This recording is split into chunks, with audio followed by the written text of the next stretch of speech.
Welcome to the School for Good Living podcast. I'm your host, Brian Miller. I know that the world can work for everyone, but that it won't until it works for you. I've created this podcast to help you make the difference you were born to make. It's a series of conversations with thought leaders who are moving humanity forward.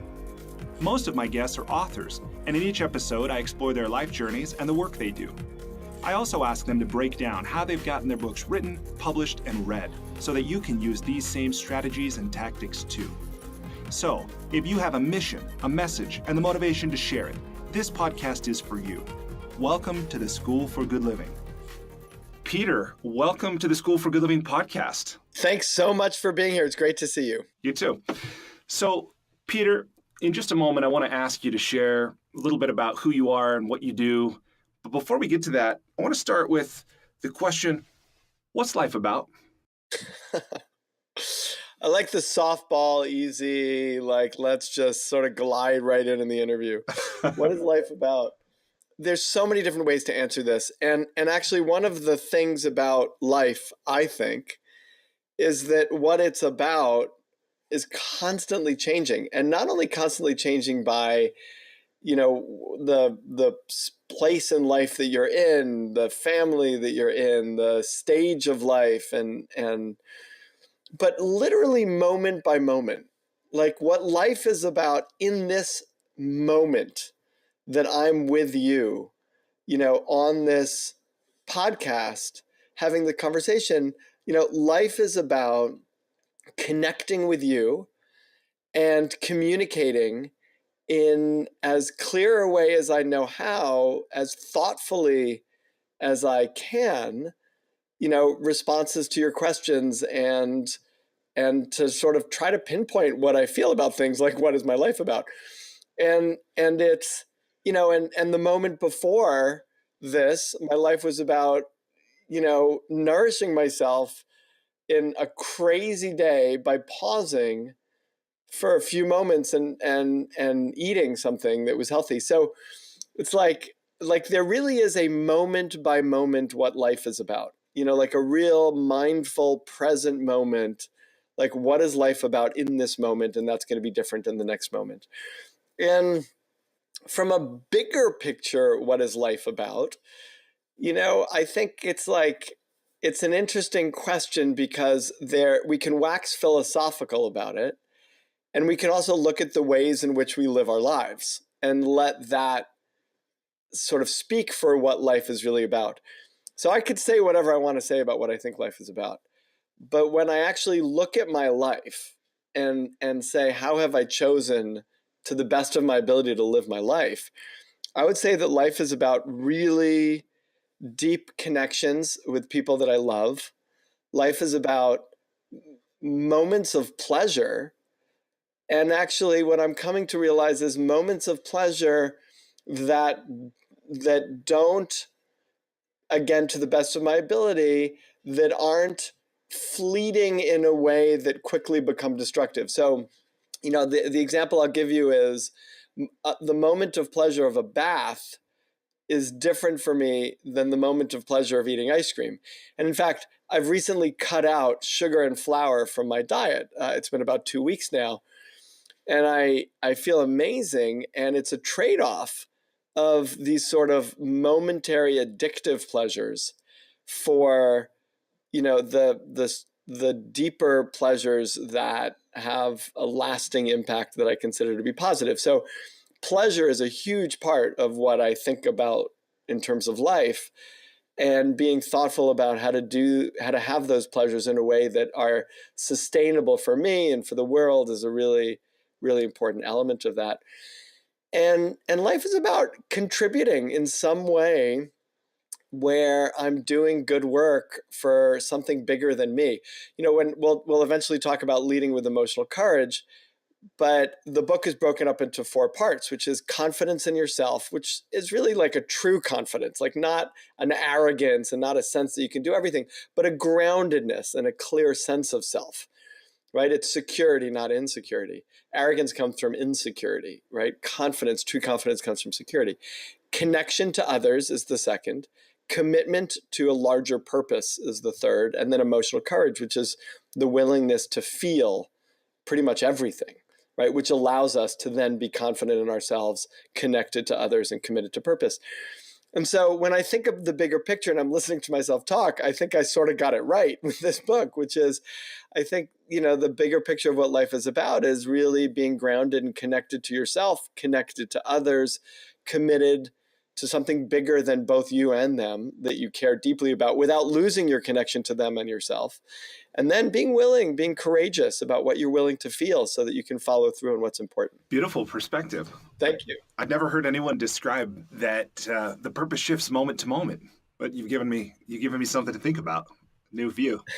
So thank you for that. I mean, it's because I'm in the moment. I wasn't planning to say that, but that's what was coming out. I think that's a really great perspective. So now that we've heard your response to this question, what is life about? I think those listening are probably interested to know more about the person who gave that response. So Peter, will you share with me a little bit about who you are and what you do? Maybe this would be helpful to think if you meet someone for the first time, or if you're introducing yourself to an audience. What do you say about yourself?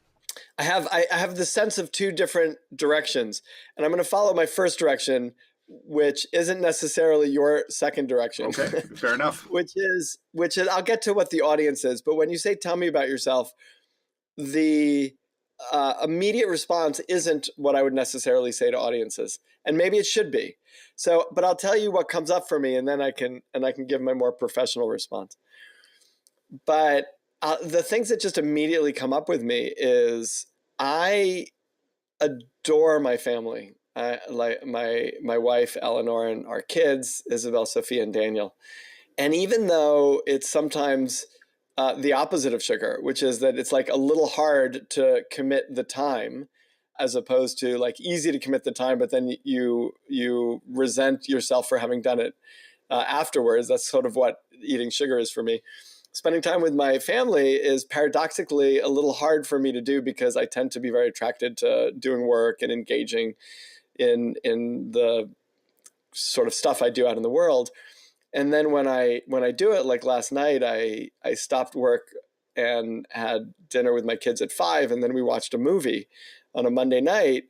It's like the thing I have to actually push myself to do because I would never otherwise stop work at 5. And yet it gives me tremendous pleasure. It's the thing that after I've done it, when I'm writing some gratitudes in my journal for that day, that will inevitably be the thing that comes up.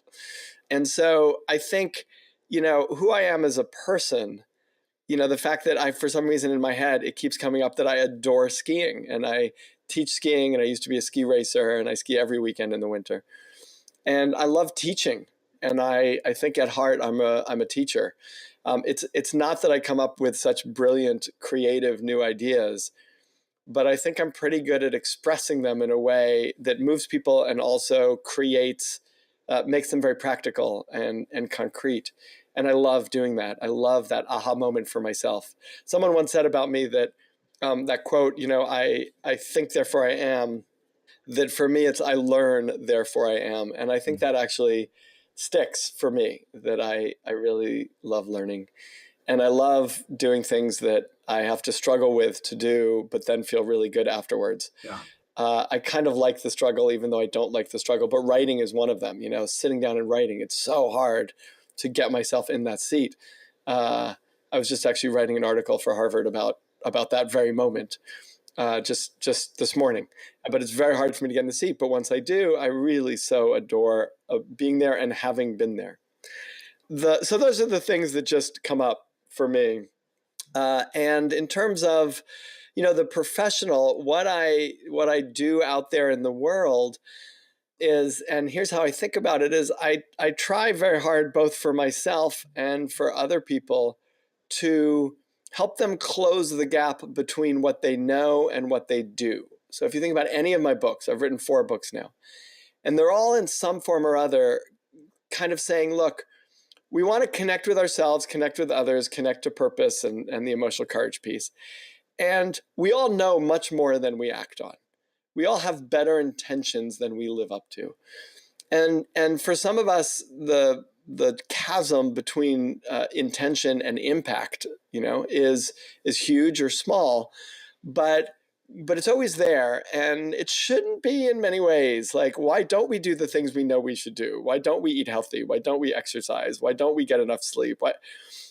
And why don't we lead in the way that we should? Why don't we listen to criticisms about ourselves when they can really help us and be informative? Why don't we stick to hard things when we know that why don't we sit in the chair and write when we know that that's what we most want to do? Why do we have novels, even if they're written in a drawer, that we don't actually put out there in the world? Like, why do we stop ourselves short of following through on what we know will make us happy and be good for ourselves and others in the world? Why do we talk more than we listen? Why do we, do anything that we kind of know isn't in our best interest? Or why do we not do things that we know would be in our best interest? That's the question that I explore, and I explore it for organizations, and I explore it for individuals. Organizationally, I'm very, very focused and committed to understanding how to get large groups of people all moving together to achieve a common objective. So this idea of connecting to yourself, connecting to others, connecting to a larger purpose, we face that in organizations all the time. There are tremendous numbers of incredibly productive people in organizations where individually they're productive, but collectively they're not moving the organization forward. So the work that I do and that Bregman Partners does, my company does, and that I'm very focused on is saying, how do we help the collective individual productivity result in the achievement of collective outcomes? And it happens less frequently than you would think, and there's a lot left on the table. And so it's about how do we work with integrity and with each other, and how do we work together in alignment to achieve something big? That's a big thing, and that's one of the main things that closes the gap between what we know and what we do, which is the gap between strategy and execution from an organization perspective, right? There's a really great strategy, but people aren't executing on it, at least together in an aligned way.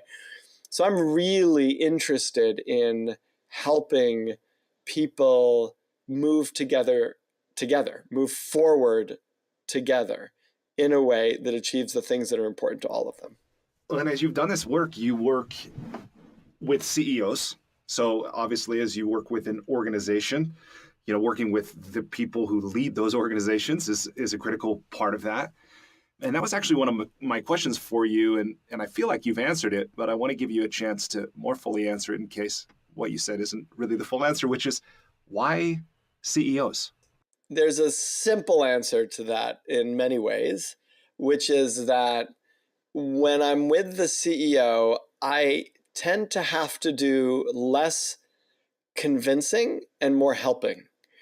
I tend not to like to spend my time convincing people of things.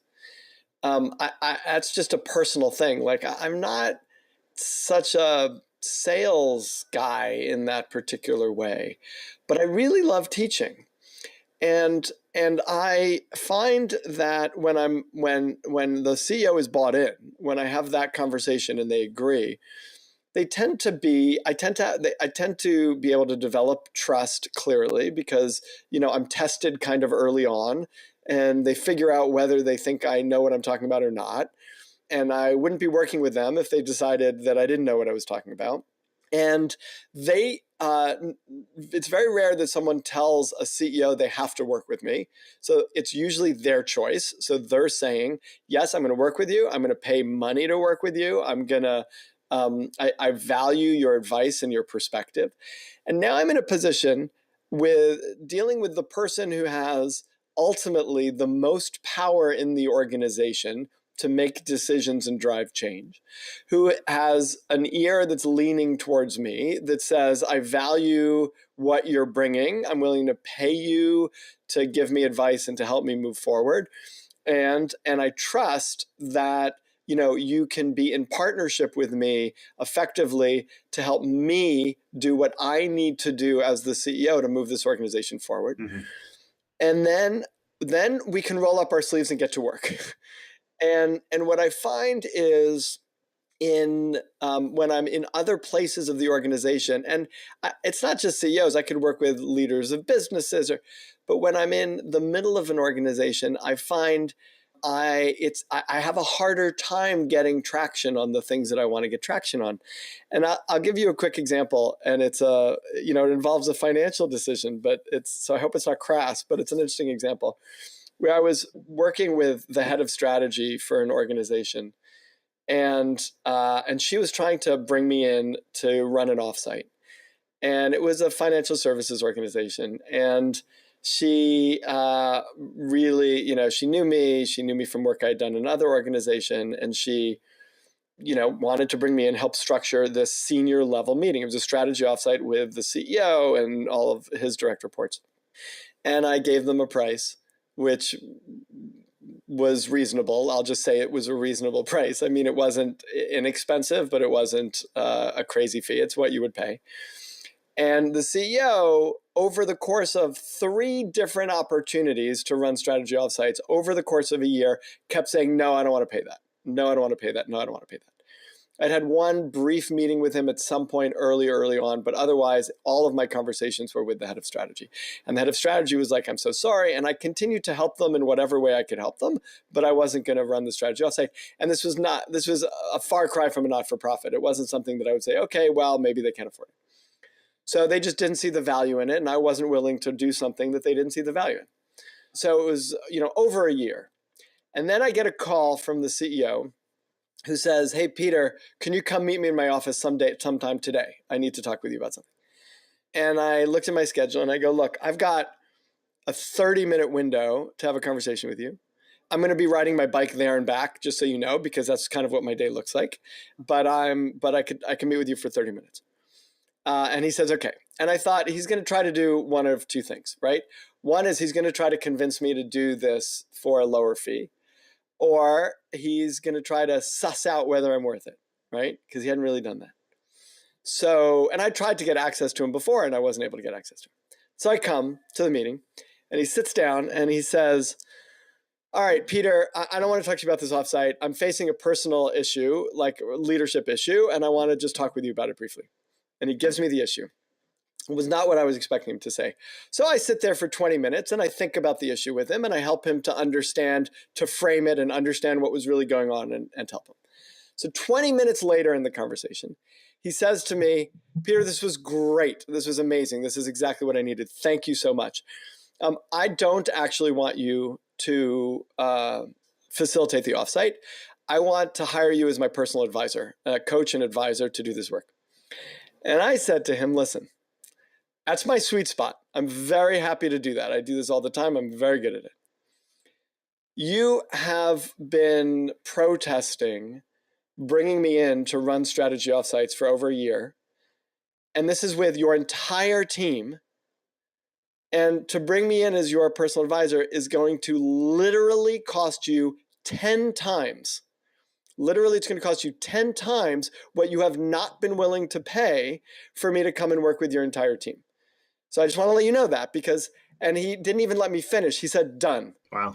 And I left that meeting and I thought, I never really want to talk to anyone who's not the CEO again. I mean, it was 20 minutes of having this conversation with him, and he goes, and he held the purse strings. So I don't mind talking to anybody in an organization or working with anybody, but I really like to have the conversations with people who have the purse strings, because then we're in a real conversation and we can have a real conversation and we can move forward if it's the right thing to do, as opposed to years of going back and forth that often doesn't amount to anything. That's pretty amazing.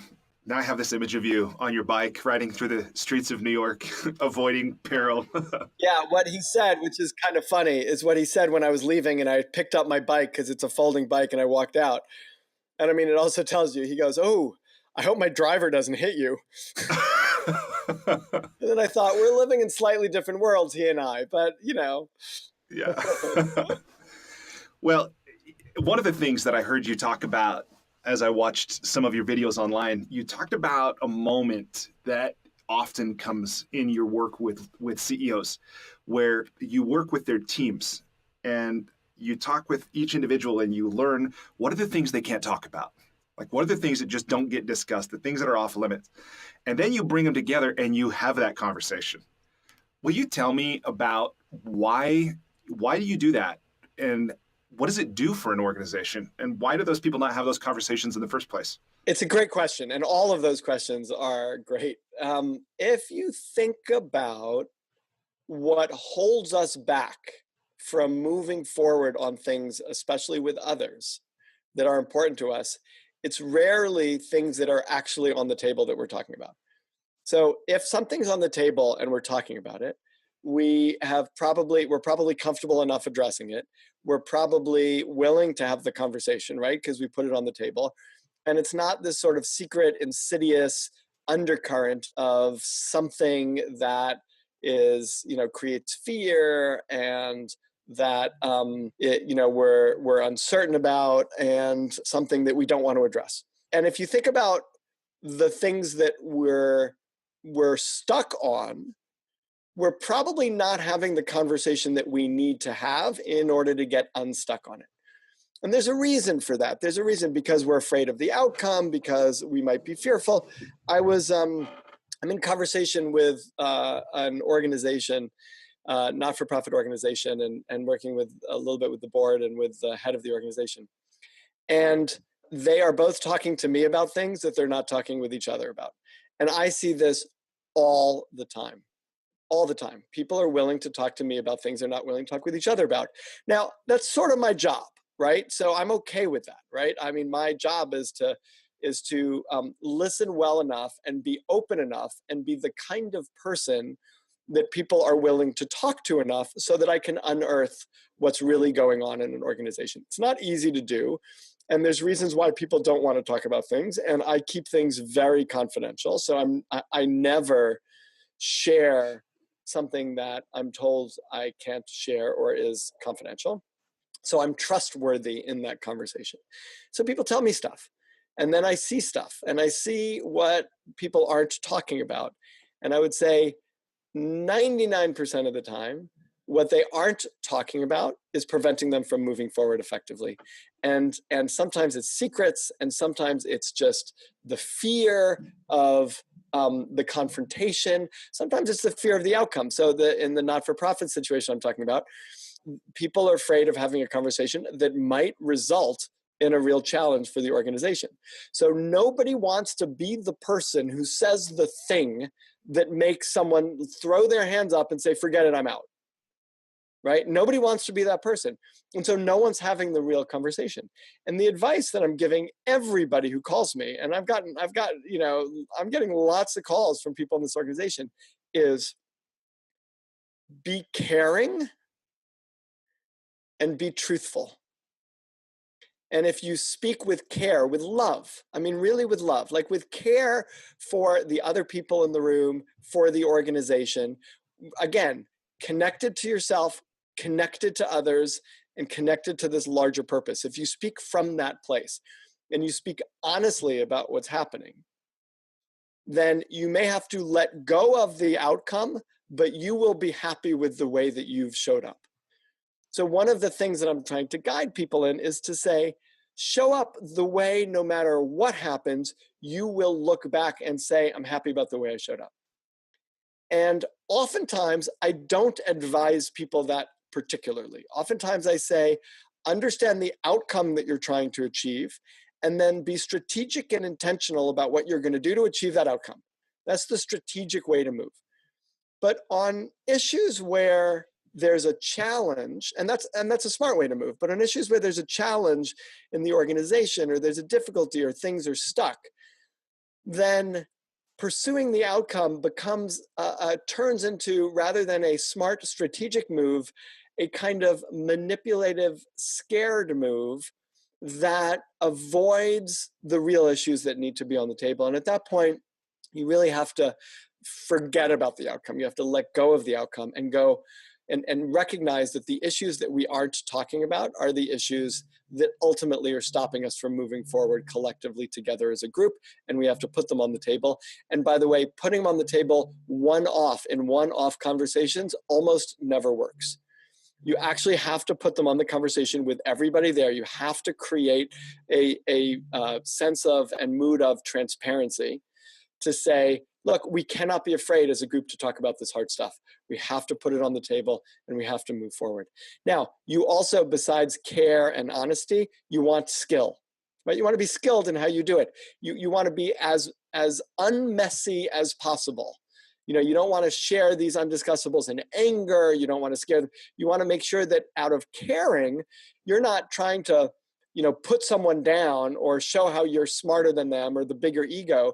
You want to really support the other people in the room and the larger purpose of why you're there together. And that's hard to do, right? I mean, you need skill in order to do that. You need personal psychological skill to know what's going on for you. You need the maturity to be grounded in yourself and not trying to fill some insecurity. And you need some actual skill in communication and sort of saying, how do I raise these things so that we have the greatest likelihood of success? And in terms of why we don't do that because it requires emotional courage, right? Because it's scary. Yeah. Because if I'm going to raise something that nobody's talking about, there's a risk to raising it, right? And that risk means I'm going to feel a lot of things. I'm going to feel vulnerability. I'm going to feel like I'm going to say something no one's going to agree with me. So I'm going to be like this is suddenly going to become my issue, not an issue that I'm seeing. I'm going to risk being shamed or embarrassed. I'm going to risk conflict, that people are going to come back and point their finger at me and go, that's not the problem, that undiscussable, you're the problem, right? I'm going to risk that I might be wrong about the issue. And then I might come off, looking either dumb or selfish or, just not understanding the real situation. I might do it unskillfully and maybe be accused of being unskillful. I might succeed, and it might be the exact issue that we need to raise, and the outcome might be a collapse or partial collapse of the organization. And then I'll feel responsible for that. So all of those things prevent us from moving forward, when what we most need to do for the success of the group is to move forward. And if the organization collapses as a result of honest conversation about things people aren't talking about, then better to have it fall apart in honest conversations talking about things that people aren't talking about than to fall apart right at the cusp of some other issue when it's out of control and you've lost connection with each other and the thing blows up. And then it falls apart. And, everything in life goes through stages of birth, maintenance, and death. And that's going to happen sometimes. And it's not what you want necessarily, but it's going to happen sometimes. And better to have it happen in integrity with clarity and connection than to happen as a blow up that's sort of uncontrolled, but makes you feel better because you're not responsible, quote unquote.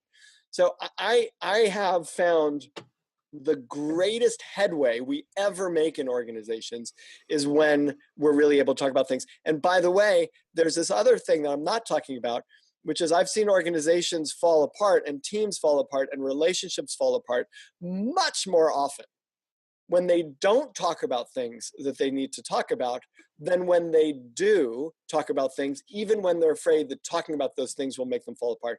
That the irony is that when you talk about hard things, you actually create opportunity. When you don't talk about hard things, you're closing off opportunity, and that ends up killing things much more frequently than talking about the hard stuff. That is a really non-intuitive perspective. But I think it's really brilliant, it's really insightful. And looking back, I've seen that in my own life. I see that in my life with uncomfortable conversations that I don't want to have.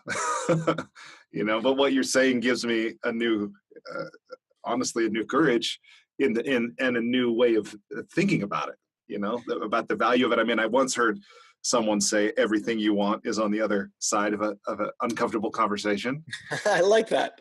Yeah, I think that's true. I recently had, my wife Eleanor and I had a conversation that we had to have, and we've gotten pretty good at this. Actually, we've been married for close to 20 years now, and not entirely. I think we're 18 years and counting, and we've known each other for close to 30 years.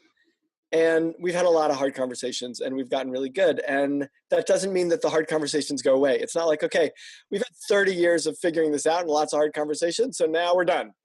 No, hard conversations happen all the time. We're changing all the time. Remember, the purpose of life changes every moment. Yeah. And so, and things change, and we have to be open to things changing. And so we sat down actually at breakfast the other morning, and it ended up being a conversation that lasted over an hour, and it kind of cut into my workday and what I was planning to do. But it was a hard conversation, and I brought it up, and I was hesitant to have it. And I was watching my own emotions around and realizing, am I creating an issue that doesn't exist? And, everything I talked about is what was standing in the way. Like, things are going great. Like, why do I need to raise this now? We just got through something that was difficult like a week ago. And so now, like, it's, everything's good. Why am I going to raise this now?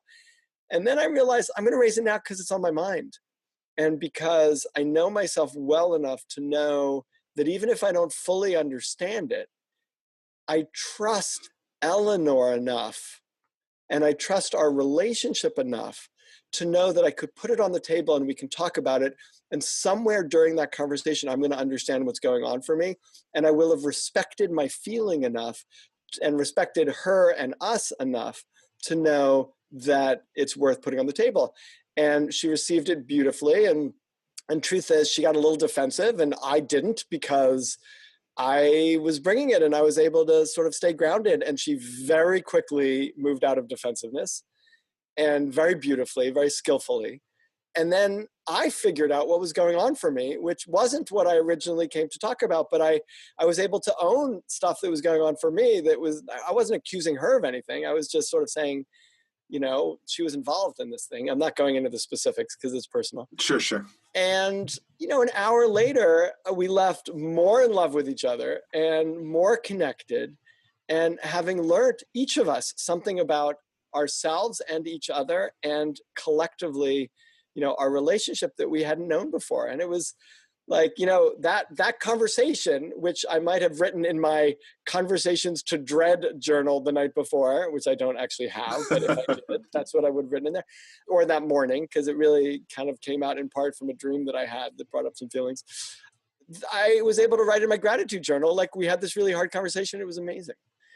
And so the more you do it, the more skilled you get at it. And you sort of want to be that person who's really skilled at having good, hard conversations. As I hear what you're saying, what it brings up for me, and this is maybe a bit of a different direction, but I first think about how I think someone listening could hear this and think they could maybe dismiss it or diminish it and think about, oh, that's, it's touchy-feely, or, the corporate world, there's a lot of things that I don't want to say to my colleagues, and, maybe I could do it with a facilitator in the room, but I'm not going to take that on, one-on-one, certainly, and this kind of thing.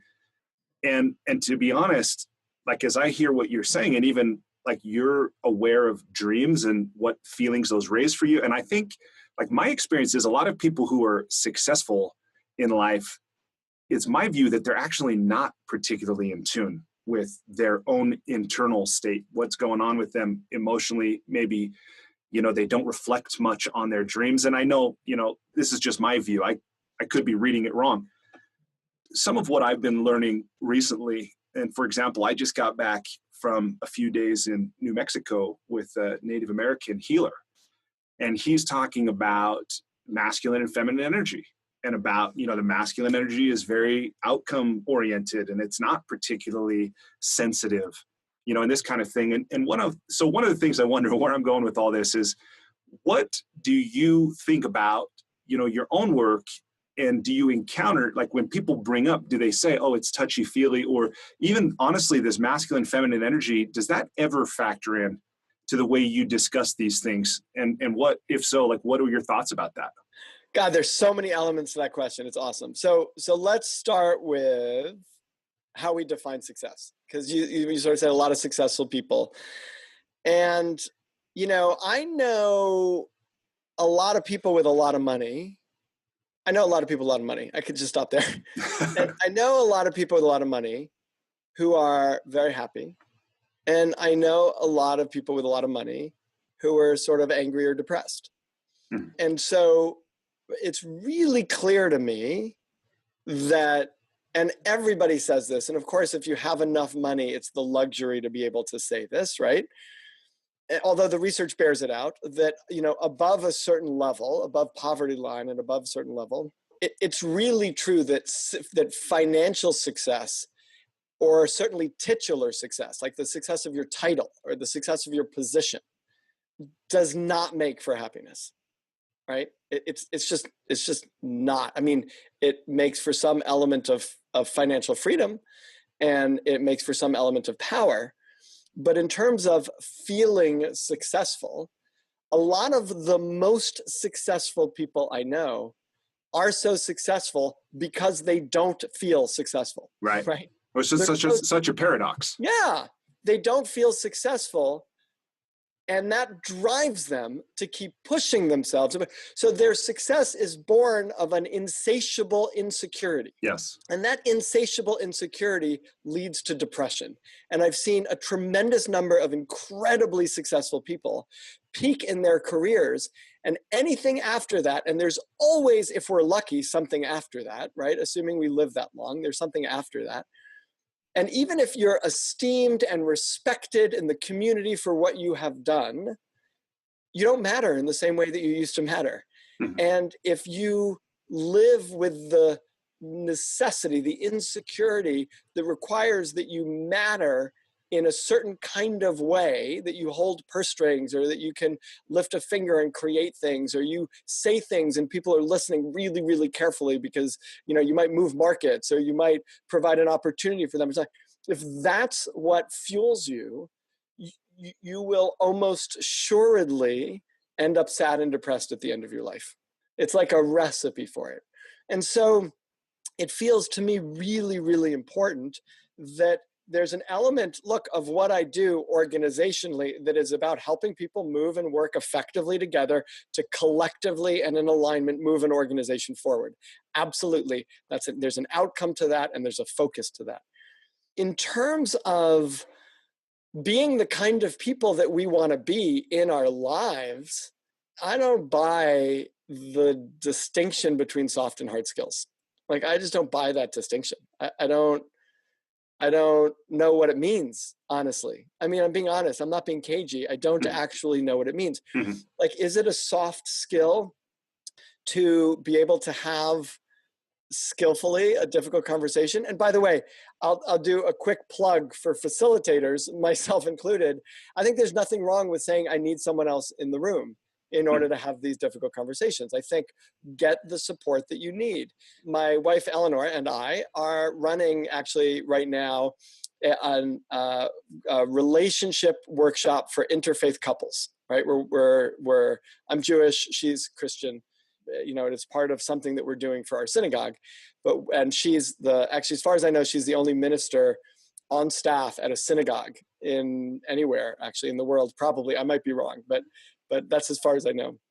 But she is the head of multi-faith initiatives at our synagogue.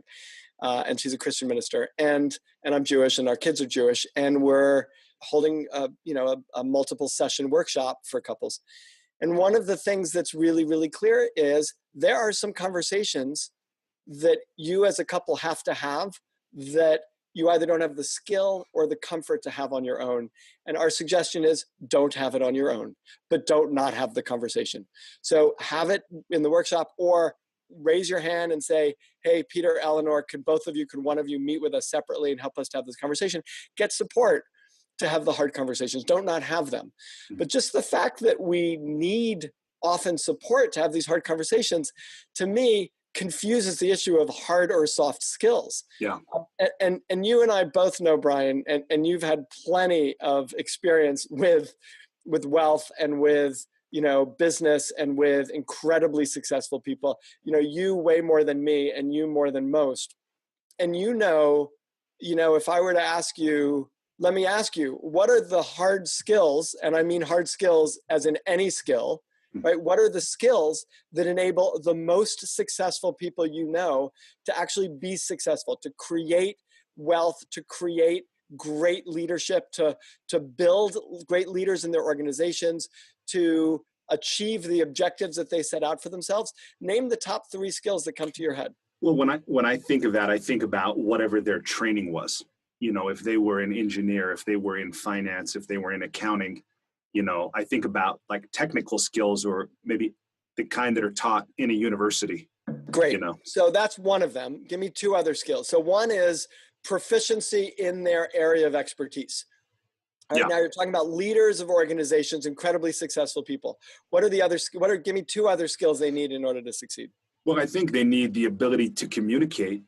If they have a vision, they have an intention, they have an outcome, and then being able to communicate that to other people in a way, not even necessarily that inspires them, although we tend to think of it that way. I think in a way that other people understand and that other people see a personal benefit to also getting behind, or working toward. Great. So I think communication is probably what that comes down to. And give me a third. Then I start to think this is maybe personal qualities like resilience or grit or stick-to-itiveness, something like that. Beautiful. Okay. One of those 3 or 4 or 5 or 6, depending on how you count the last one. Would be considered by, the business world to be hard skills, and the others would be soft skills. Mm-hmm. Right. And it doesn't make sense to me. Like the skill of communicating, and actually, if you think of the subtitle, so my book, Leading with Emotional Courage, has a subtitle, and the subtitle is How to Have Hard Conversations, Create Accountability, and Inspire Action on Your Most Important Work. Those are, in my view, just as hard, a skill to be able to do those things as proficiency. Now, I would not argue with you. I think your top 3 are my top 3. You need proficiency in expertise in what you're doing to be effective. And you need to be really effective at conversations and communication and inspiring people, or not inspiring them, but collectively engaging them. And you need to personally be able to be resilient and grounded, and et cetera. And in some ways, what you've articulated, if you walk backwards from that, is, yourself, connection to others, and commitment to a larger purpose, or capability in a larger purpose, right? It comes down always to these 3 things. And to me, they're all super hard skills. So anybody who doesn't take all parts of those seriously is going to really struggle to succeed. Anybody who says, I'm going to be really amazing at the hard skills of knowing what it is that I need to do from an expertise perspective, but all this soft stuff about being personally like resilient or confident in myself, or confident enough to hear criticism, right? Some people think confidence means I'm so confident that I don't need your credit. No, confidence means I'm willing to not know things. If I'm really confident in myself, I'm very comfortable in the space of I don't know. Anyone who's not comfortable being wrong or not knowing things is insecure, is not comfortable in their own capability, in their own skin. So, anybody who says to me, I'm going to do that proficiency stuff, but, that soft stuff about, touchy-feely, connecting with other people, then honestly, I'm not the right person to help them, because we have a fundamental disagreement about what it is that enables you to be successful. And I'm not willing to give in on that one, meaning I'm very clear from 25 years, 30 years of experience doing this work that, if you don't have the whole kit, if you don't have, the collective group of skills that you need in order to be a successful leader or a successful human being, then, you're going to really struggle. Yeah. Well, and that, like you just said, in Leading with Emotional Courage, is basically the framework for the book. Tell me, who did you write this book for, and what did you want it to do for them? So I'm going to give you the answer that every PR and marketing person tells me I should never give, and that I'm wrong, and that I'm going to have a hard time marketing this book, which is I really wrote this book for everyone. Like, to me, this is the book I want my kids reading. This, of my 4 books, this feels like absolutely my most important work. It's about how to live in this world in a way where you move forward in things that are important to you. If I were to give you the answer of, specifically who it's geared towards, it's leaders and people who work in organizations or people who, really are working to accomplish something and bring a bunch of people along with them. So, in my view, thought leaders, for example, I would put myself in the category of a thought leader as well as an organizational leader. And thought leaders, like if I were just to look at the thought leader part of my job, which I could technically do in my underwear with a laptop, I would say my job is still very much bringing a group of people along with me. Like I'm leading in a way, and I just wrote an article for Harvard Business Review that for the past week has been the #1 most popular article on the site, and is still there. And like the first two comments, not the first two comments, but one of the first two comments was someone who wrote basically, "This is ridiculous, and you should stop writing for Harvard Business Review. You are incompetent," right? And that last two parts, "you should stop writing for Harvard Business Review, you're incompetent," was literally in his comment. And you have to, like, how do you keep writing? How do you read that and keep writing unless you're confident in yourself, connected to others, and committed to purpose? And you go, okay, so I can kind of see where I have to listen, and I can see why they're feeling that and where they're feeling it.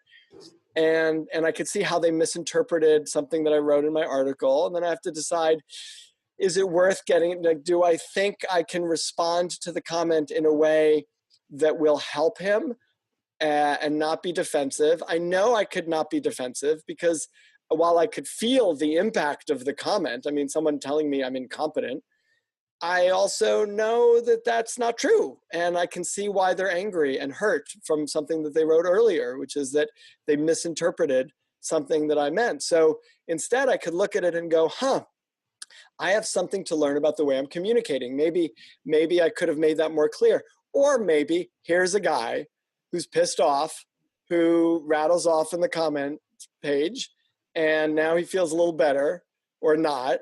I don't know. But my writing was fine. Like, I don't know exactly what the answers are, but it helps me to think about all of that stuff and not lose myself in the context.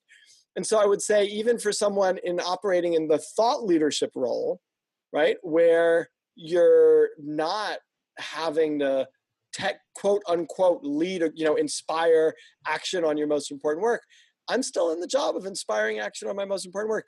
I write this book, Leading with Emotional Courage, because I want to live in a world in which more people are willing to feel the hard stuff they need to feel in order to move forward on what's most important to them. And I want to live in a world in which people are willing to fail and willing to get a comment like that and keep writing. I want to live in a world in which people are willing to, continue to work hard and take risks and feel hard stuff and not let that stop them. And I want to work with those people, and I want those people in the world that I'm living in. And so I write the book because I want to inspire action on people's most important work, and I want people to have hard conversations, and I want them to be accountable. And so I want to lead, and I could do all that in my room with a laptop. So I don't. I mean, in fact, I run a company, and we're helping organizations do that more broadly, but I could. And so I think the book, for anybody who feels that they want to move forward on work for them that feels important, and they can use some help in getting traction on that and having these hard conversations and creating accountability around them and inspiring action on their most important work. That's what I'm writing the book for. I love that perspective, and I do love that it's a framework and that it's very logical and it's very actionable. It's not just a bunch of concept. And I knew for sure that I wanted to explore this further with you and talk with you on this podcast when I heard you talk about this simple, concept, simple, not easy, of if you're willing to fill everything, you can do anything, right? And when I heard you say, well, that's kind of the book, that it helps people do, I was like, that's a powerful book. And also when I see that this is your fourth book, right? And I'm aware that after 25 or 30 years of doing this work and having written other books, that this is where your work leads you now. I'm like, oh, there's something really rich there, something really valuable. So. Thank you. Yeah. I mean, I've done a lot of personal work. So I spent 4 years in a very in-depth psychologist, sort of somatic psychology around core energetics program, learning. I'm sort of trained as a therapist now in core energetics. And I really, like, everything I write about, I struggle with and I learn to get better at. Like, that's what's, I am most interested as a developer of myself and of others. And yeah, that statement's really, really has impacted my life. That if you're willing to feel everything, you can do anything. And here's an easy way of thinking about it, right? So think about a hard conversation that you're not having, right? A conversation that you haven't had. And you think you should have it, right? It's how we sort of started this conversation. You feel like you should have it, but it's sort of in effect and undiscussable. Think about why you haven't had the conversation. And I'm willing to bet that it's not because you don't know what you want to say. It's not because you haven't had an opportunity to say it. And it's not because you don't actually have the skill to say it.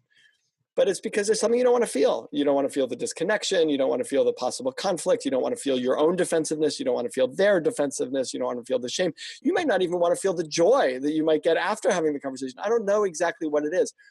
But what I do know is if you're willing to feel any and all of that, then you'll have the conversation, right? If you're willing to feel everything, you can do anything. And it's a learned skill. We do not teach the skill. When you talk about, the quote unquote hard skills of the things that we learn in college, we don't learn these skills in school. We don't learn how to feel. We don't learn how to feel. We learn how to not feel. We learn, in some cases more and more, we learn how to medicate, right? We learn from our peers often how to medicate with drugs and alcohol and things like that. We learn how to cut off feeling. We learn, and I learned this, we learn how to exert our will in order to push ourselves forward in things so as not to let feelings get in the way, right? Which ends up leading to all sorts of problems, right? But we don't actually learn to feel. And so I spent, literally 10 years learning how to feel, right? And then figuring out, how do I help people get there in less than 10 years, right?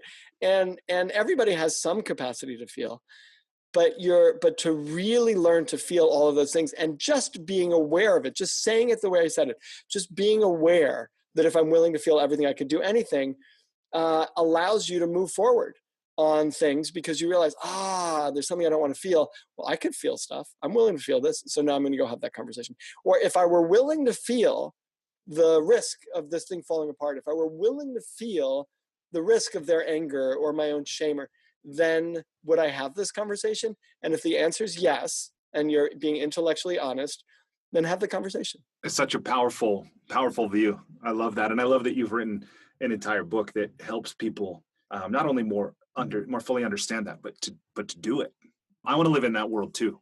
You do very much live in that world. Like you've made big decisions in your life that make you feel stuff, and you move forward on things that are important to you. So, well, thank you. I think that's why we're already living in this world together. Why we know each other. Yeah, that's awesome. Thank you for that.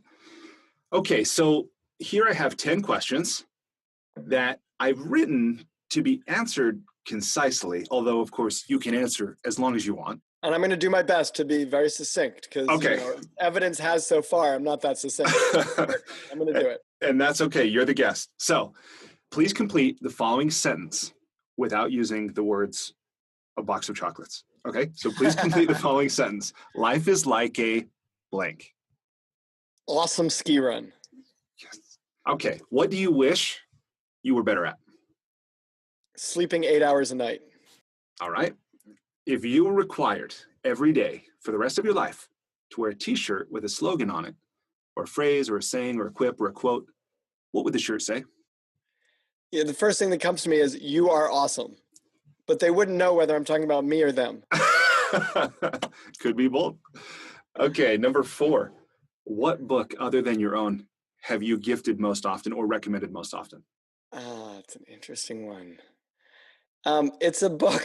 I don't know if listeners are going to be so interested, but I really loved it. And I can't entirely tell you why I loved it, but it's a book called Drizzle by Kathleen Van Cleve. And it's a children's book. What do you love about it? I I have a little bit of a hard time saying what I loved about it. I mean, I have a habit of trying to read the books that my children read so that I'm kind of in tune with them, and I kind of see it's actually made me want to write books for children more and more. But this book has magic in it, and it has generations in it, and it has care and persistence in it. And I don't know, there's something I really like. When you ask me like what book stands in my mind, that's the book that stands in my mind. I Cool. really love it. And it's a fast read. It's a kid's book. So it's like, 200 pages, and you could read it in, a few hours probably. And it's, I don't know, I really like it. Sounds fun. All right. So you travel a ton, right? Like what's one travel hack, something you do or something you take with you to make your travel less painful or more enjoyable? I'll try to stay away from the million things you hear people say. I'll tell you something that I've done that has actually made travel much more enjoyable for me is I no longer use rolling luggage. So I carry a duffel, and I figure, look, I spend time working out, and then I'm going to try to like make everything as easy as possible when I'm traveling. And that doesn't make sense. Like, not only that, I'd rather have more weight on one arm than the other, because then I could stabilize using my core. And like, I think of it as a workout, and I don't bother, stairs or escalators or elevator. I'm not worried about that. I'm never worried about overhead space. I pack light, so that keeps everything really simple. So in a strange way, what I really like, and I just feel like it looks cooler too. So I travel with a nice duffel. I have this like nice Patagonia duffel that I like, and I travel with that most of the time. Every once in a while, I'll do rolling luggage, but I do my best to travel with that duffel, and I kind of enjoy it personally every time. That is awesome. That is truly next level thinking there on the core workout from balancing. I love it. Okay, what's one thing you started doing or stopped doing in order to live or age well? Eating sugar and flour. I've stopped eating sugar and flour. And I've done this before, so I don't know how long it'll last. But it's been a couple of weeks, and I feel amazing. There's a book actually that I read that has, that I'm following basically for these 2 weeks. It's called Bright Line Eating. It's basically, as far as I can tell from having read it, it's Susan Pierce Thompson is the author, and it's basically Overeaters Anonymous as but in a book, as far as I can tell. But it's got 4 simple rules. And, I work out a lot and I'm in shape, but my eating wasn't making me happy. Like I eat incredibly healthy, but then I also ate copious amounts of sugar. And if I wasn't eating sugar, then I'd eat a lot of bread. And her view is people are addicted, and you may be more or less addicted, right? Some people don't have a problem with that. Like I don't have a problem with alcohol. Some people are alcoholics and they can't have a sip. I could drink a little bit of wine and I'm fine. Like I have no interest in continuing. I don't have to finish my glass, but there's no dessert I wouldn't finish, right? And I would finish your dessert if you didn't finish your dessert. So I had a problem with sugar and flour. And it's not that I'm overweight but I didn't feel good from it. And I don't like not having, like not being able to control myself around it, but I physically wasn't feeling good.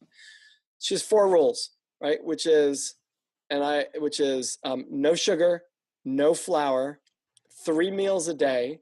And so you're not eating snacks in between the meals. And then she has some prescription for how much you should eat at each meal.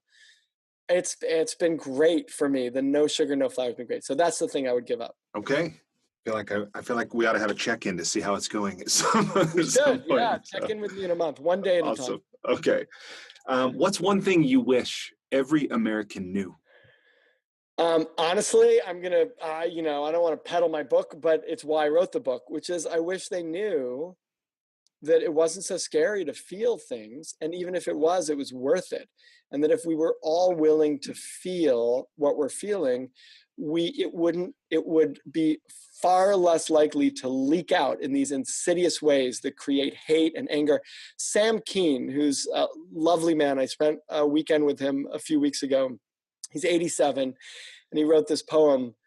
He wrote 20 books, but he used to be the editor for Psychology Today, and he's a prolific author and philosopher and psychologist. He was famous in I think it might have been the 70s or the 80s, for Faces of the Enemy. He wrote a book called Faces of the Enemy and talked a lot about that. And I think it was around Cold War stuff. But he talked about how to make an enemy and the way you make, and he has a great poem called How to Make an Enemy. So you can search that up. And how to make an enemy, the upshot is you find someone just like you. And I mean, I could read you the whole poem, but I'd have to find it. It would take me a second, but I could read you the whole poem. But the basic gist of it is you find someone just like you, and then you paint on them the colors and the shades of your own disowned shadow and darkness, and then you call them evil. And so if we were willing to feel everything that we would feel, then we wouldn't need to project the things we don't like about ourselves onto other people, and therefore create a tremendous amount of hate and discord. And the truth is, we do that in our politics, we do that in our organizations. So, when you have a group of people who are working in silos and having a hard time working with each other, you can almost see and hear them, not almost, you can see and hear them evilize the other, right? Look at the other person and assign them evil motives. Like they're trying to mess me up. They're abusive. They're this and that. Some of them may be true. They might be abusive. I don't know if they're abusive or not. But what I do know is there are parts of them that remind you of you that you don't want to see. Yeah. And so you put them off as the other. And I kind of wish all Americans and all people in the world had a higher comfort level, had more emotional courage, right? Had more emotional courage so that we weren't together collectively as a people so sloppy with our connections and disconnections from other people. That's a powerful insight. What's one piece of advice your parents gave you that has stayed with you or made an impact? God, a couple, but I'll give you two quick ones because I realized you said succinct and I'm failing. No, you're doing great. My father actually gave me two great pieces of advice when I was going to college. One is he said, it doesn't matter what the courses you take, just make sure you take the best professors. So I went to college. I was fortunate enough to go to a great college that had great professors. And I was also fortunate enough to have my parents pay for college for me. And I didn't go to college with the intent of I have to learn some particular professional thing. I went to college for the joy and depth of learning. And what he said was, doesn't matter. Like you could be, and I remember an advisor coming to me once, he goes, I don't understand. Like we've got jocks who take lots of courses in lots of different disciplines, but they're always the easiest courses. We've got, pre-med people and other very, very focused people who take all the courses, easy or hard, but in a very particular discipline. But you're all over the place. You're taking all these really hard courses in every single discipline, and I don't understand. And I said, well, my father gave me this advice. He said, find the best professors and study with them. And I still feel that. And I still feel today, find like the smartest, most interesting, most engaging people and listen to them. And you'll learn something. No matter what they're talking about, you'll really learn something. So I'm not looking for a particular perspective. I'm not looking for the right or the left. I'm looking for really smart, connected, engaging people that I can learn from. And the second piece of advice he gave me when I wanted to leave college and go study in France is he said, I'll totally support you if you are going because there's something you want to study in France. But if you're going to France because you're bored where you are in college, you're bored, then stay there and figure it out there, because the rest of your life, you're going to find that you're bored at various times and you have to work through it. And that has helped me. We're going to get to writing soon, but that has helped me write. It has helped me stay with the difficult things, which is to say, I could always jump to the distraction that might be fancier in that particular moment. But my father's advice that says, stick with it and move through the boredom. Every time I sit down to write, I've got to listen to that advice. He sounds like a really wise man. He is a really wise man. He's a wise man. Okay, cool. So let's shift gears and move to... Not that my mother isn't wise also. I'm just saying, my mother's a very wise woman, but those two pieces of advice came from my father. Well, I imagine, a wise man would marry a wise woman. Exactly. Right? Exactly. So let's shift gears and talk about writing. One thing I'm really curious to ask you about as it relates to writing is I read in one of your blog posts you wrote just a couple years ago that you had made the commitment to wake up at 5:30 in the morning to practice writing fiction because that you're not a fiction writer as far as I know. But that was something that, tell me about why you did that, if you still do it, and what you learned from it. It's funny, my wife, who I mentioned a couple of times, Eleanor, just came back from Savannah, Georgia. Her mother died about 8 years ago, and her father just remarried, and they're selling to a lovely woman, and they're selling her childhood home and his childhood home, right? They all grew up in it. And he and his new wife are moving to a townhouse in downtown Savannah. Lovely people. So that brought up a whole bunch of stuff for her, right? Because, so we went down there and helped him pack up and spent 4 or 5 days and looked at all things. And because we live in New York, periodically store things in my father-in-law's house in Savannah because there's more room there. And so Eleanor and I both had all of our journals from years past. And she said she happened to open up one of my journals and it was probably from 20 years ago. And she just opened it up and she just read one sentence and closed it and was like, I shouldn't be reading his journal. But opened up the journal and it said something about really wanting to write. Like, I really want to write. And I really think about the things that I wanted 20 years ago, like however much things change, I still have some of those same drives. And I'd always gotten very bad feedback on my writing. The college I went to was Princeton.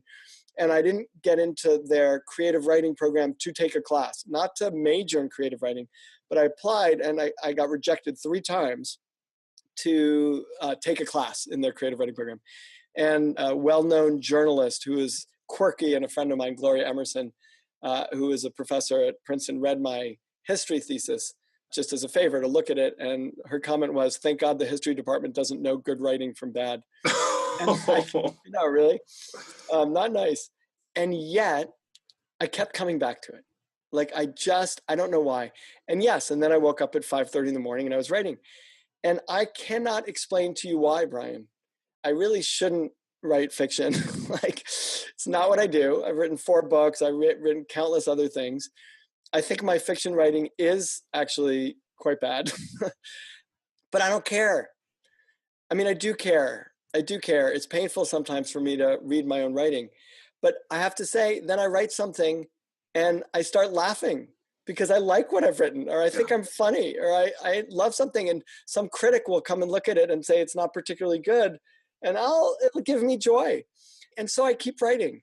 And I don't know, I mean, one day, like, I'm thinking more and more about maybe writing my next book as a fiction book of some sort. And I'm learning it. I'm taking a class in science fiction and fantasy writing with my daughter. I have a 16-year-old daughter, Isabel, and she and I are taking a class together. We've had, for about a year now, we've had a writing date where we get together after school one day and she and I just write. And all of my kids have said, look, for every adult book you've written, you owe us one children's book. So you owe us now, you have to write and publish 4 children's books. So the rule is we just write, and we're writing fiction. And we write for an hour and a half, or however long we write. And then we read to each other what we've written and we talk about it. And now we're taking this class and I'm loving it and I'm learning things.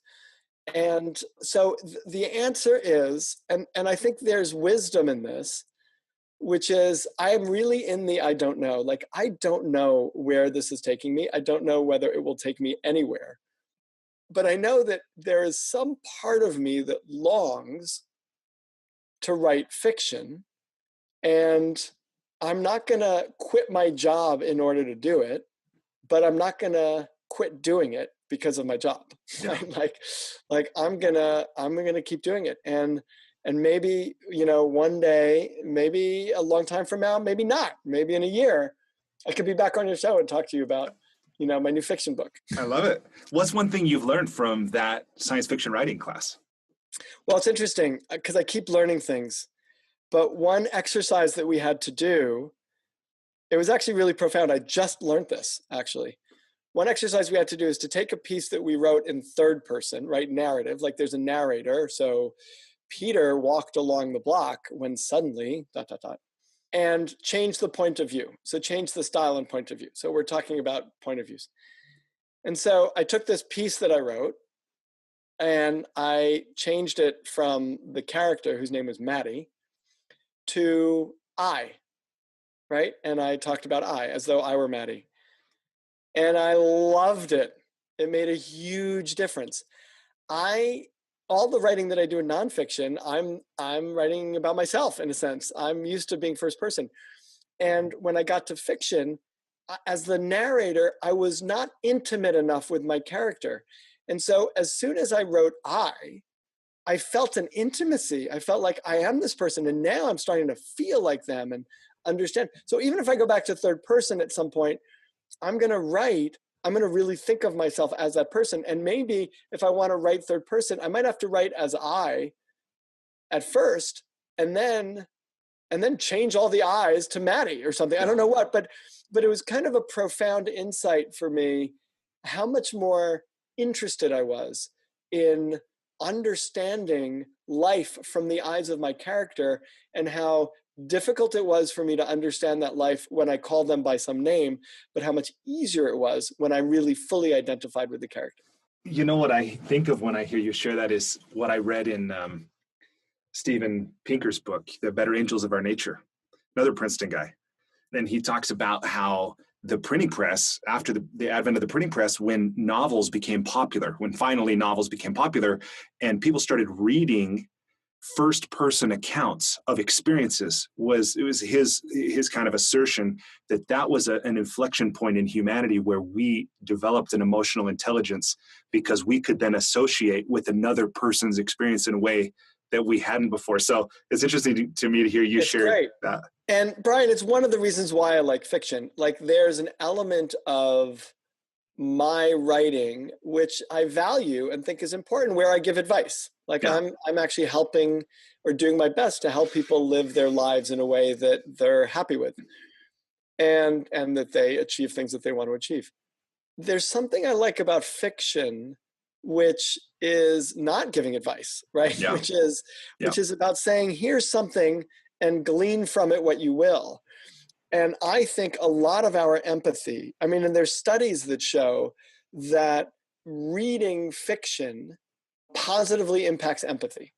Like when you read fiction, you become more empathic, right? Because you're inhabiting other people's worlds. Yeah. And so I like that. That feels important. I think empathy is a really important thing for us to have more of in this world. I totally agree. And it makes sense with the other work you're doing. So it's so congruent. That's great. One of the things that I'm interested to learn from you, if I can, and I think listeners will be as well, is for those who, they want to do what you're doing. They want to be published. They want to be read.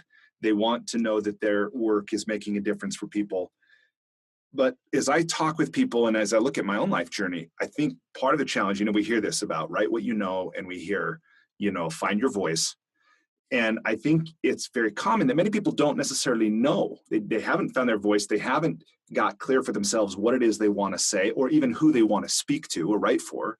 What advice do you have for people who are in that stage? They're at the beginning. Maybe they have an idea, or they have a vague direction, and they're just starting out as a writer. What do you suggest to them?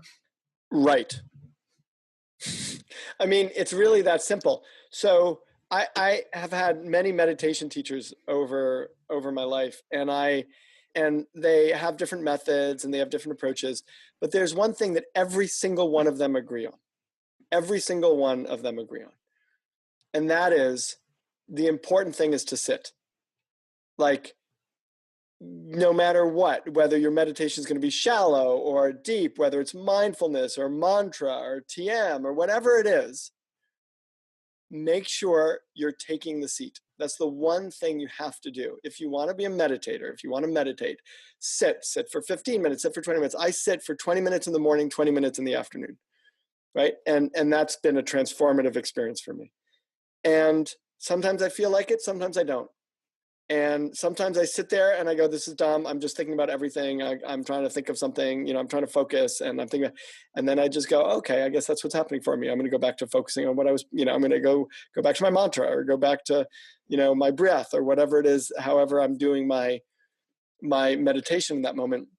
But the important thing is I sit. And I think that is the most important thing for writing. The most important thing for writing is schedule time in your calendar that you have integrity about keeping, that puts you in front of your laptop or your pen and paper, however you want to write, your desktop, whatever it is, and just write. And even if you sit there and you're looking at a blank page, just start writing. Isabel and I, my 16-year-old and I, invited Daniel, our 10-year-old, to come write with us because he wanted to write one day. He goes, I want to write. I said, great. And he sat down and he brought his laptop, his little Chromebook, and he sat down in the same room that Isabel and I write in. And he looks up and he kind of sticks his tongue out in that way that like a 10-year-old boy might stick their tongue out when they're thinking. And he's like looking up to the left. And then he finally exhales and he goes, Dad, I don't know what to write about. And I'm like, write about anything. And he's like, this is dumb. I'm going to stop. I'm like, don't stop. And he goes, but I have nothing to write about.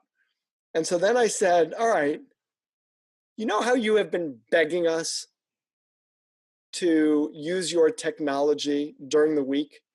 Like at some point during the week, you want to be able to use technology, not just on weekends. You know, and his eyes light up. He's like, yeah. I'm like, okay, well then write an argument for why we should do that. Like think about your argument, think about all the points of your argument and write your strongest argument for why you should be able to do it. And then I will read it with Mom and we'll make a decision. Right? And he was like totally into it. He's like, really? And you might say yes. And I'm like, well, it depends on your argument, but it has to be a written argument.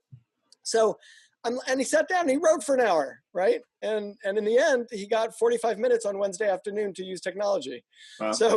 So like write about anything, write about a brick, write about, the water tower that's outside your window, like write about an incredibly annoying experience you had with someone you thought was your friend, write about, an incredible experience you had all by yourself, like write about anything, but just sit there and write and you're going to be developing that skill. Mm-hmm. Okay, so say people have taken this advice, they've tried it on, either they're already doing it or they're willing, they engage with it for a period. Then when it comes to sharing, right, what advice do you have about sharing? I like sharing with my daughter. I share in fact, I saw a text come in while we've been on this interview where she just said, I just sent you something I wanted you to read, it's on Google Docs. And I think it's really nice to have someone who has your best interests in mind. She's incredibly smart and sweet. And I really love reading her work and she really loves reading my work. And so I think it's like the best thing I could do is to say, don't share it with a quote unquote writer. Like don't share it with someone who has a high standard for the art of writing. That's not what you're looking for. Yeah, you could use help. Yeah, you could use critique. Yeah, do a writing course if you want to do a writing course. And the course that I'm taking, by the way, is with Gotham Writers Workshop. It's online, so anybody can take it anywhere. And it gives you, online is actually kind of good. And I have found, I've only taken this class now, but I have found that the people in the class are incredibly generous. I just mentioned this to Isabel this morning, how generous and sweet they are with the other people in the class with reading and commenting. And they always give valuable things to improve. And they always give things that they really liked. I mean, they're actually among the most skilled of this random class of writers are the most skilled deliverers of feedback that I think is worth taking courses there just to learn how to deliver feedback. Like, and they're not professionals. They're just people like me in the class who are writing and learning to write. But I think it's really useful to share, actually, especially if you like it, and to share with people who love you and have your best interest and don't need you to be a good writer, either for yourself or for you. That's great. Sorry, either for yourself or for them. Because some people need you to be a good writer for them. Like they need to be able to give you feedback. So it's not about them. Yeah. So you want to share with someone who has your best interest at heart. When you're writing, what habits, routines, rituals do you have for yourself? I tend to like a big mug of hot liquid, usually water with lemon or tea. I just kind of like that. We're doing this interview while I'm standing at my desktop on a standing desk, and I'm standing. So I love to do interviews, and I try to do email. And when I'm having meetings where I'm on the phone a lot, I like to do all that standing. I cannot write standing. So I have an Eames lounge chair, which I really love. And I sit back in my Eames lounge chair and I put my feet up on the footrest, and I have my laptop on my lap, and I've got my tea to my right, and that's how I like to write. And it's I can't write thoughtfully while I'm standing up. Interesting. Yeah, I don't know why. I won't let that concern me regarding your email. No, the email it's I different. do. Yeah, exactly. And the email is different because, if I have a thoughtful response I have to do to something, then maybe I'll sit. But I like to keep the transactional stuff and the interpersonal stuff standing. Yeah. And then I really have to sink into writing. I mean, I cordon off. I have now blocked my schedule from 9 to 12 every morning to write. And I started doing that recently, but I realized I have to actually do a lot of writing right now. And when I feel pressured in writing, it's not fun. But when I can just sort of sit down and write, so I just cordon off that time, and I use it to write. Do you use the same editor for like the HBR pieces that you do for your books? No. So and even with HBR, sometimes it's a different editor. I found all the editors at HBR to be fantastic. I've really enjoyed working with them, and I think they do an excellent job. But my books are published by different publishers. They're not published by Harvard Business Press or Harvard Business Review Press. And so, you get the editor that buys your book, in a sense. The publisher, there's an editor that's buying your book, and then they become your editor. So, okay. Just a couple more questions, and then one thing I want to share before we wrap up. How do you organize your material? Like your thoughts for potential blog posts, for your content, for your chapters, like your stories, stuff like that. What software or tools or process do you use to manage this intellectual content? So some combination. I use Pages a lot to write shorter pieces. And then I just, if I've got a couple of articles. Like the other day, I sat down with 2 article ideas, and I just started a new document basically, and wrote them each on that document, and then I'll go back to that document. I find for writing pieces, it's helpful for me to just jot down a bunch of thoughts, like give myself 10 minutes to put a bunch of thoughts on the page, and then it takes me like 5 hours to write 1,000 words with them. But I've already got the main ideas down there, and then I can spend time kind of orchestrating what I'm putting where. I'll really spend a lot of time. The beginnings of my articles that I write, or the beginning of each chapter, I probably spend 3 to 5 hours on the first 4 or 5 paragraphs. Wow. And then the rest of the stuff tends to come pretty easily, but the setup feels really important to me. I sometimes have put stuff in notes, and then Scrivener is what I use for really organizing a big book, because Scrivener is super convenient for moving things around, moving chapters from one place to another. And my writing tends to consist of a lot of short chapters. So this Emotional Courage book, every chapter, is just a few pages, but there's 48 chapters. Well, how do you avoid the Parkinson's law thing about every piece of writing or every task expanding to fit the time allotted? How do you balance between having deadlines and being able to manage to those, hit those, and not just allow time on any given piece to balloon and compromise your overall, project schedule? Yeah, my pieces, I think part of it is what I just said around the short pieces.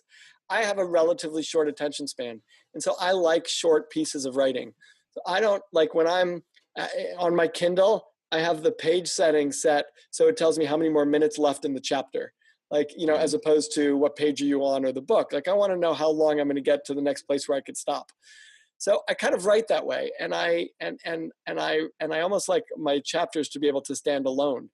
So I don't find that I have that trouble. I mean, I do go back and forth, but I think on some level I'm a perfectionist, but on another level, I really like to produce. So I'll kind of go back and read a piece over and over and over again and make little shifts and changes, but I don't mind putting it up when I think it's not perfect either. Cool. Okay, I have so much more that we could talk about, but I know we're at our time for today. So music or no music when you write, by the way? No music. Okay. I've tried music, doesn't work. And besides, living in New York City is already like music. Yeah, right? exactly. And I think meditation has brought this out in me. I really love silence. Yeah. I really love silence. And so I'm really I'm keeping a lot of things in my head at once, and the music just distracts me. Okay.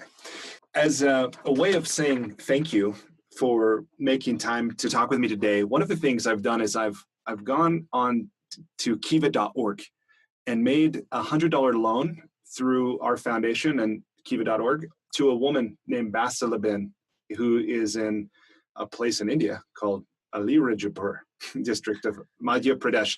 So she's going to use this money to expand her grocery store, purchase more paradoxic like flour. She's going to buy flour, which is like so perfect. That's the one thing I'm not eating.